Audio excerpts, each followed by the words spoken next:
Is this thing we call Jeet Kune just like any other, or is it something special? Hello, everyone. This is Dwight Woods, the Jeet Kune Rebel. Welcome to the I Love Jeet Kune broadcast number 310, special Thursday afternoon edition. This is the one about what is Jeet Kune without its philosophy. As you're logging in, if you'd be kind enough to say where you're logging in from, hit the like button and feel free to continue doing so throughout the broadcast. If you are catching the simulcast over on the YouTube, please be sure to like, subscribe, and hit the notification bell as well. But of course, the best thing you can do is to share this video and spread the word about the I Love Jeet Kune broadcast. Do me also a quick favor, and I want to do some self-promotion right off the bat and remind you that you've got about 20 days, I think, before Titans of Jeet Kune. So if you were coming in from out of town, you could probably still get a pretty decent fare 3 weeks in advance. Go to titansofjkd.com for full information and come hang out with me and Chris Kent and Cass Magda and an assorted group of characters in March over at the Hilton Blue Lagoon. Titansofjkd.com and check it out. Okay, so here's the deal. To begin this discussion, I think we would first need to determine and or establish exactly what JKD's philosophy is. All right, so this is my podcast, so these are my viewpoints, right? Back when I ran my big school, I formulated an answer for the question, what exactly is Jeet Kune? So I told interested parties that Jeet Kune was both a martial art and a martial philosophy. And it was a philosophy that emphasized well-roundedness as a martial artist, and well-roundedness also as a human being.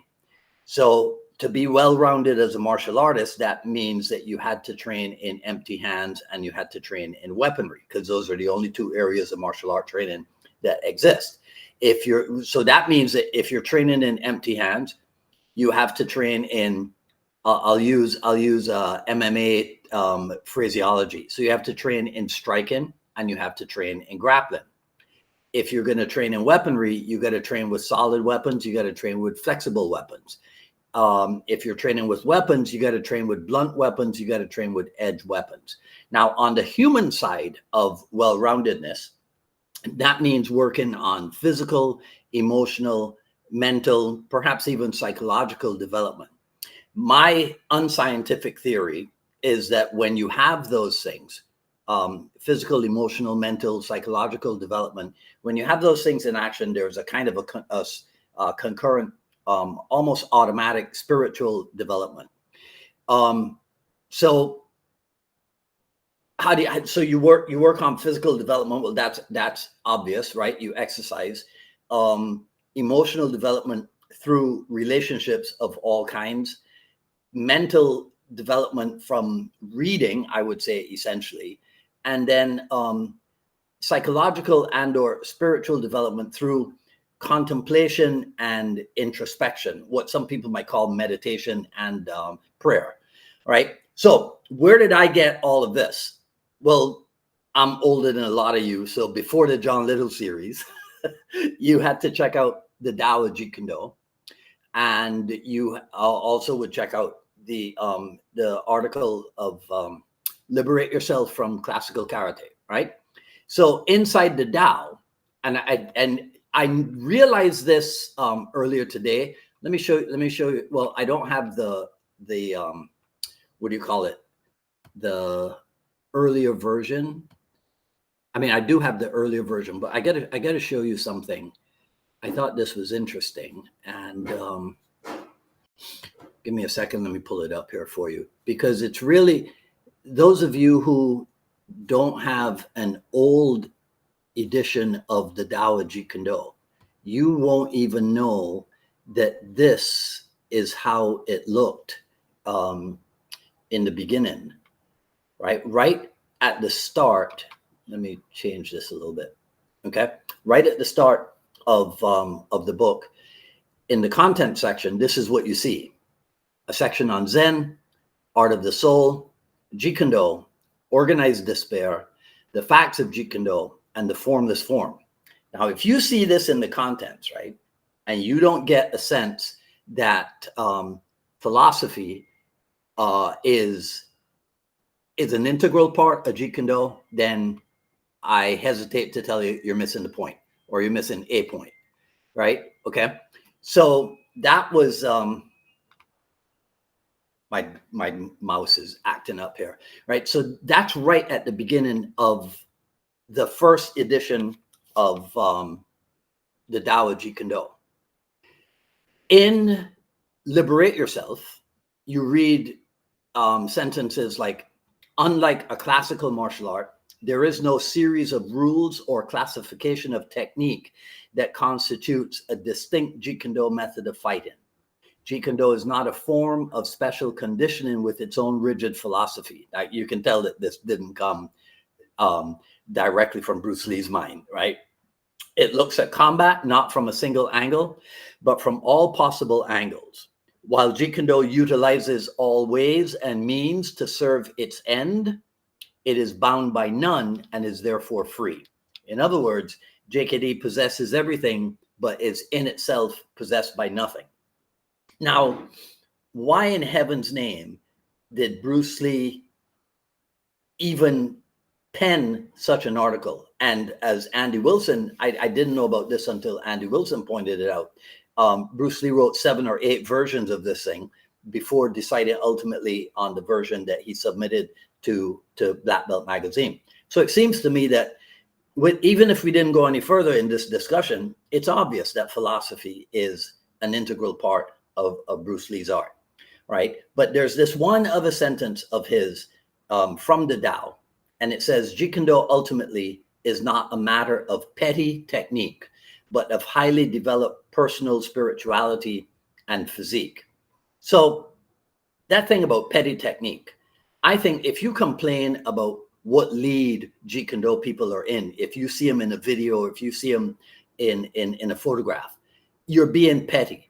If you complain about people adding styles to Jeet Kune, you're being petty. If you insist that Jeet Kune is only Wing Chun, boxing, and fencing, you're being petty. On the other hand, if you were to inquire why it is that some JKD people adopted, for whatever reasons, the conventional approach to their lead side, then you're attempting to understand the ramifications of insistence on a particular way. Because remember, you were just advised by Bruce Lee that there is no particular way. If you inquire as to why some JKD people sought instruction in other martial arts systems, then you're attempting to understand the idea behind removing the self-imposed limitation of a singular approach to training. If you inquire as to where Bruce Lee got his kicking and grappling skills, because there's not a whole lot of kicking and grappling skills in Wing Chun, boxing, and fencing. So where did he get them from? If you inquire about that, then you're attempting to go beyond the dogmatic idea that Bruce Lee, that everything that Bruce Lee ever thought, everything that Bruce Lee ever wrote down was like inerrant. It was like perfect, right? If you're of the mindset that Bruce Lee did all the heavy lifting for us, that and so now all we need to do is to follow his instructions, and I don't know where you'll get those instructions from, then you've completely missed the idea that it is through your own efforts that you arrive at the point of true personal expression, as opposed to trying to be a copy of Bruce Lee. Why do you think Bruce Lee appropriated the quote about having more faith in it's something about having more faith? We have more faith in what we imitate than in what we innovate or what we originate. I think is the term, right? Or the other quote about going out and duplicating a successful personality. Why would Bruce Lee take the time to make notes like this for himself? If you insist that there is a fixed and an unwavering Jeet Kune curriculum with no room for exploration, no room for innovation, then you've missed the idea that there's no fixed method that constitutes the way of Jeet Kune. I'll finish up with this. Another Bruce Lee quote: Jeet Kune is not a matter of technology, but of spiritual insight and training. Now, again, you read this, and to me, you immediately get the sense philosophy was a guiding factor in his art. What I like about this particular statement, he says it's not just technology, but spiritual insight and training. I choose to take that training to be even a pointer towards physical training, because the Jeet Kune philosophy is not something that you're supposed to sit around and read about, or even that you're supposed to sit around and talk about on a podcast, right? You can do that, but see, right after this, in an hour and a half, when I finish up here, I'm going to be in the park training, right? So you can sit around and talk about the philosophy or read about the philosophy or what have you, but you're not going to get the full picture. If you do that, you're thinking that the art and the philosophy are separate from each other, and they're not. And that's why I like to say that I don't remember. So shout out to whoever it is I stole this from. But I like the saying that Jeet Kune is philosophy in action. And that's why I kind of think that one of the best books about Jeet Kune is still this one, The Art and Philosophy of Bruce Lee, right?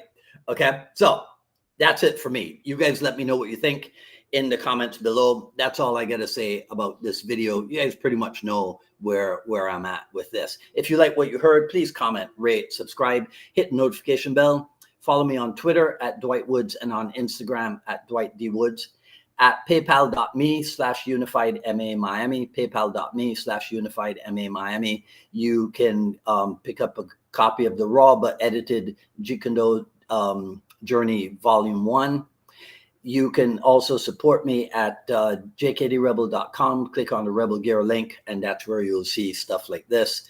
The Unified Martial Art Academy, the Kali JKD t-shirt. There's the JKD Rebel t-shirt. There's the different coffee mugs and all that type of stuff as well.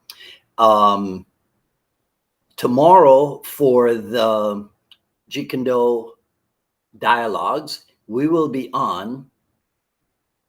It's at 6 p.m. because I got to do some stuff for Titans. We got to nail down some stuff tomorrow, so I'll be around the town.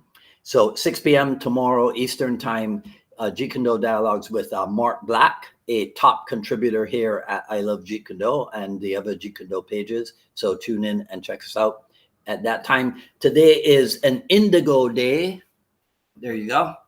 Right. So I'll see you tomorrow at 6 p.m. with Mark Black. Otherwise, I'll see you next week for another issue of the I Love Jeet Kune broadcast. Until then, this is Dwight Woods signing off. You guys enjoy the rest of your evening. Talk soon. Take care.